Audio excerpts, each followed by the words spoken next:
Hello, hello, hello, and welcome to another opening series playbook, yes, go with it, where we're going to cover this time around the Incas. Incas being a very difficult civ to learn, to play, and to master, thanks to their very expensive military overall and their very expensive boom compared to their lower income. So you have two openings that you can choose from. One is where you go for two Concha houses, and one where you go for a trading post and a Concha house, which is where you're going to cover this time around. Concha house have a unique ability where you can receive home shipments from them. So you can receive aggressive military home ship points as well as economic home city shipments points from them. I did a mistake and make my trading post over here instead of over the middle, because the Incas do have a pike pick button, which sometimes comes in handy in some certain matchups, where you can call them and then pop them out right on the middle to cut out a little bit on the time they have to do to get to your opponent base or structures. So we are, as said, going for a Concha house. First what you want to do is to make a Tambo, aka TP. Then you want to get your two villagers on wood to collect a total of 20 wood. Now I think 10 wood even. 10 wood for 170 total for your Concha house. And once you've done that, all other villagers are going to go on food. In terms of treasure priority, you want to try to focus on food as much as you can. If you can't find food, focus on experience or wood instead, because we are going to need a lot of wood for our Concha houses and of course our units. In terms of age up options, there are only really 2 to 3 options that you can go for. The first one is being the 3 priest. The second one is being the Elder, which gives us the first market upgrades for free. So the wood cutting goes from 0.5 per second to 0.7 per second. A very nice upgrade indeed. And then there's the Messenger, which is the fast upgrade. Get myself a nice 85 wood shader. It's going to be very handy indeed later on.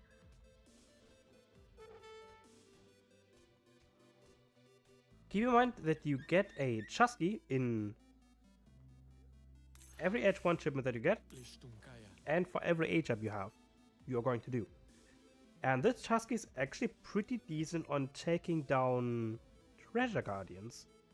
Does have 6 melee attack, but if he has a 3 multiplier against guardians, means you get an 18 attack overall. If you compare that to our hero, it's actually the same DPS, so you are doubling down on your DPS against treasure guardians.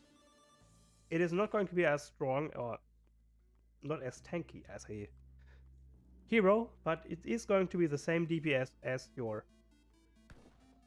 hero instead, so you double your DPS there. And you're going to age up with 40 wilds. The age up I chose here is the Elder, which is giving us the motor upgrade. So from 0.5 it's going to jump to 0.7.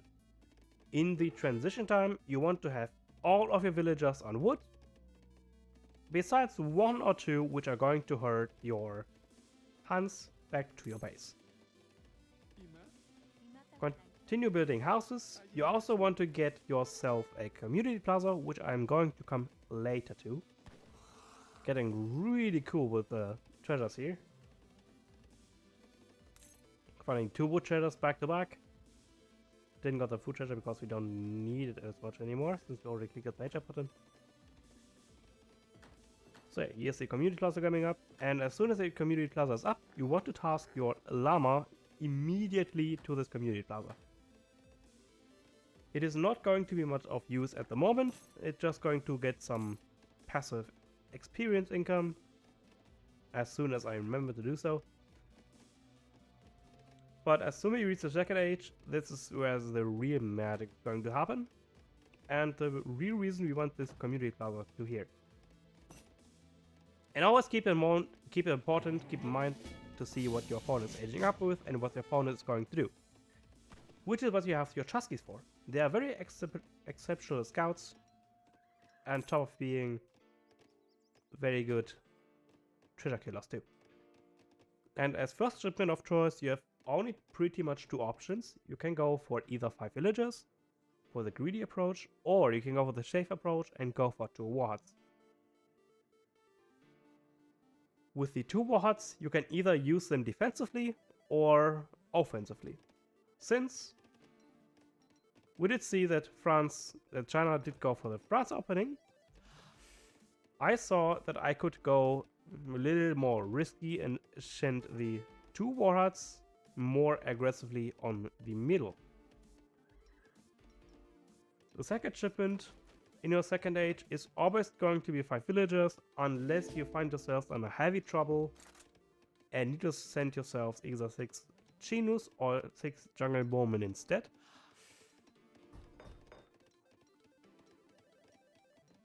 So I'm thinking about my places them here safely, but I see there's still no military building here. So I instead place them here in the middle.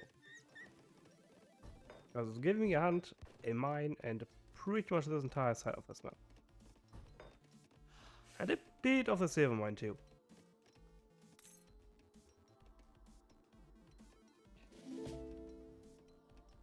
The 5 villagers have arrived.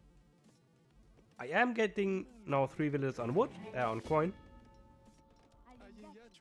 Because I do want to get my hunting dogs with the market. And I also want to get my Chinus runners running. You want to get around 3 to 6 on coin, depending on how many Chino runners you want to have.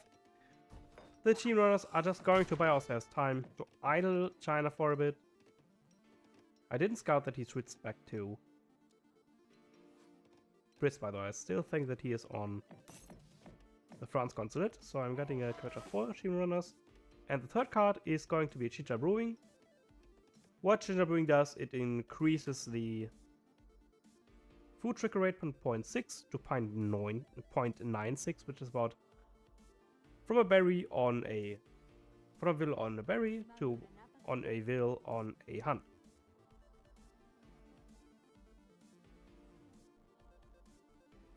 And if you look at this wood income, this one single llama is generating more resources than one villager is.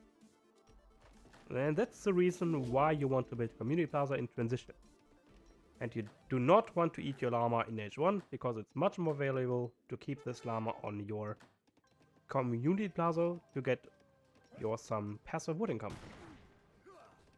And the Chinos are going to run around, trying to buy some time. We do see that he's already aging up at 709. Pretty good time to age up.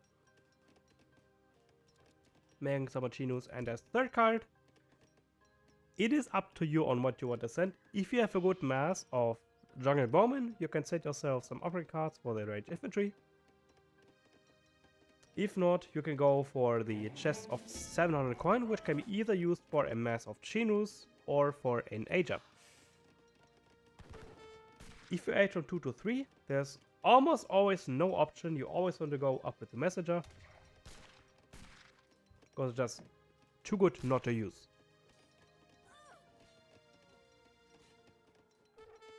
And we are buying ourselves a lot of time here.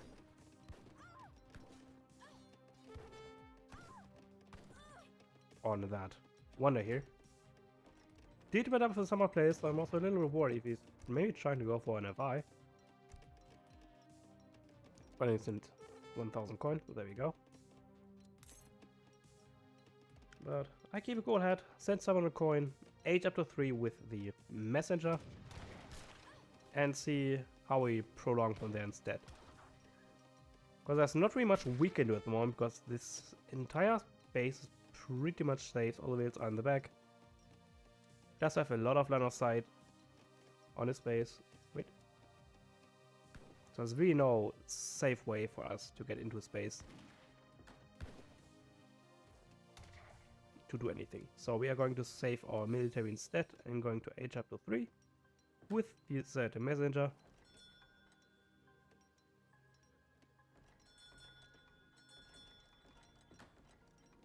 Well, I totally forgot to build a market. That is, now I remember. Trigger market upgrades. Now there's a few very interesting big buttons that Inca has the option. The two most important probably being the one in the Kancha house for 250 resources of like food, wood and coin. Which is going to give you 4 villagers, and this one in the ward which costs 50 wood and 500 coin. Which is giving all your military 5% armor on what armor they have. 5% melee armor if they have melee armor, 5% siege armor if they have siege armor, and 5% melee armor if they have melee armor. And if they have a multitude of armors, for example 10% range resist, 10% melee resist, it gives them 5% above. So I'm going to mess some bowmen because we did see that we have a bunch of redcoats running around. Also Rip Scout. Age up is here. First champion is going to be Machu Picchu. Machu Picchu is probably the best unit, quote unquote, you have in the entire game.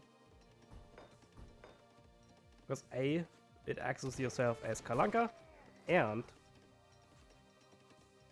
no, Toblerone I don't want to play at the moment, sorry. And Sandy is a very strong fortification. Unfortunately, he has a lot of disciples here, which are counted as shock infantry, so those Strongbow won't do much against it. So I retreat immediately to back to my base, because those do have bonus damage against cavalry.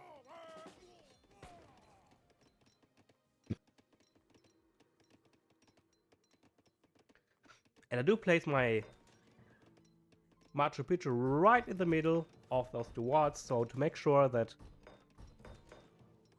if he wants to take down this Machu Picchu, that he's in as much offensive buildings as possible, and I also can flank him from all those different sides if he's committing to this Machu Picchu.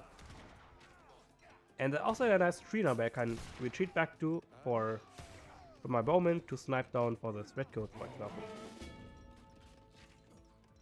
As next, that second ship in A3, you have a lot of options that you want to send or can send. If you find yourself in a good position and you can find a way to outgreed to your opponent, then it's definitely a good way to send either the 2 town centers or the 8 villagers.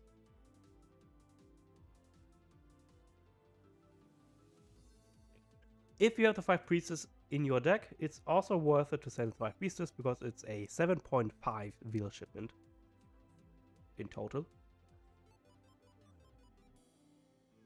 If you need to defend against 2 Falconites, 7 Haranga is going to be your play. If you have a bunch of Chinus, this one is a really good card. Chinu support and Kayamada support essentially makes our bowman actually useful against heavy infantry.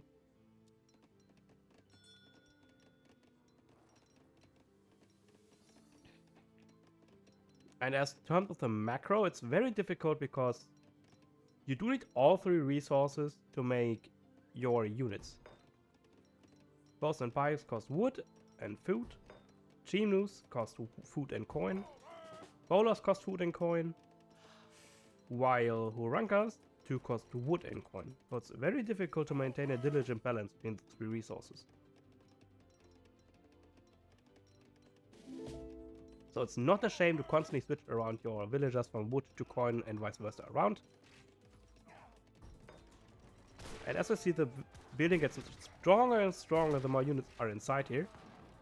Let's just get 3 units one volley, another one goes down. Make more units snipe down these disciplined Changdao, because these are the units that are making the most damage. I'm making ballers and jungle bowmen because I can retreat behind this off the back, and ballers do surprisingly good damage against cavalry and dragoons, while the bowmen can pretty much deal with the rest that's there. Not trying to risk it because this Machu Picchu does splendid work on all the units that are sieging down. Sadly, those torpedo hammers do splendid work on my boss instead too.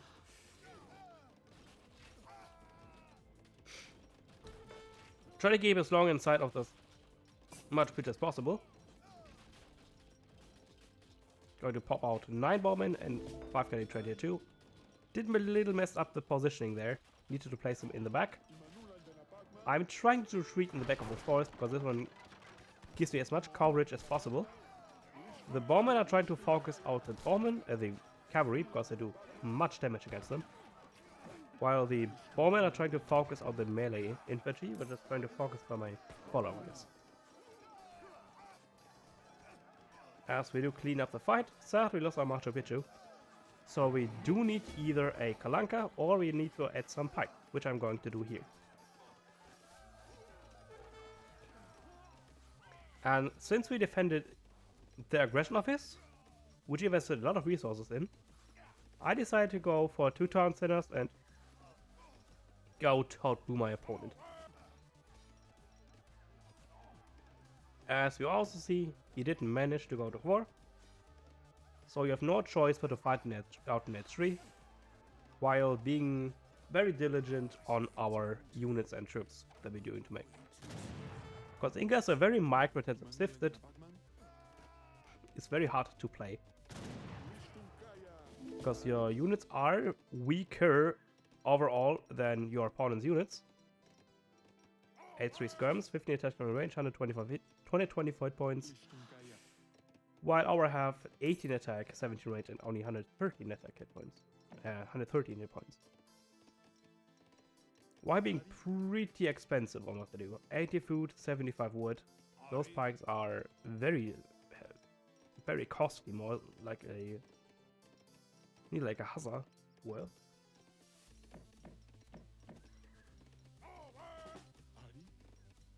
And Machine is also very expensive for the stats. 75 food, 40 coin for 23 attack, 175 hit points. Keep in mind that you have to upgrade all of 3 of your units from 2 to 3. Once you're in the 3rd age, 200 resource each. Just keep that in mind. Keep conservatively once you are at 3 and don't take any fights you don't really want to take, or you shouldn't take. Constantly keep running around of your opponent, see if you can raid him, get rid of a few villagers here and there, make your opponent running around to buy yourself time, because time is all in the world that you need. For eco to catch up, so you can use your more expensive units here, going even 8 villagers here, to go even further ahead from my opponent, eco-wise.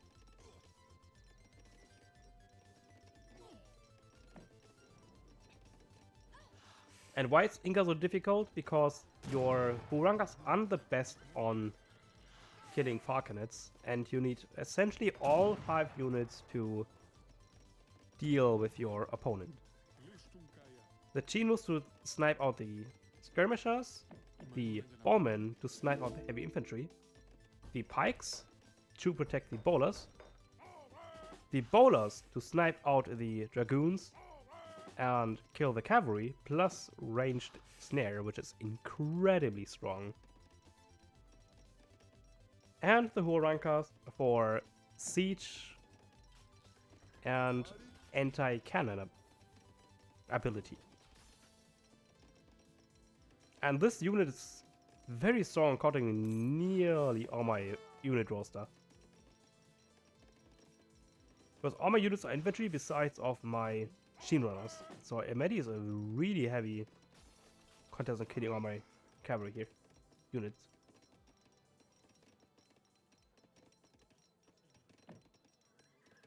And it's also very important that you, on major fights that I didn't do much well in this, that you make make at least 10 to 15 villagers, task them on your plaza, and switch them to war ceremony. That improves your units by a large amount. Each villager roughly increases the attack by 1%, which is very useful to help yourself to stand ground in very large fights. Let's fast forward a bit here, because there's not much happening. Keep making villagers. There's the big one I'm talking about. Well, Kanka. So 10% range resist, they're going to have 15 range resist. Now this is the point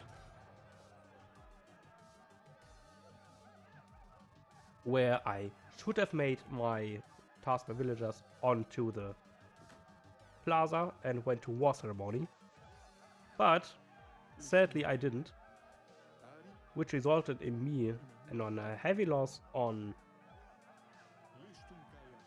DPS, which is why this fight turned out much worse than it really should have been. Because I made it clear a lot of stuff, but thankfully I have enough pikes and bowlers around to clear down on those meadows. And once I cap it done with, I can kite back with my bows to kill down those redcoats.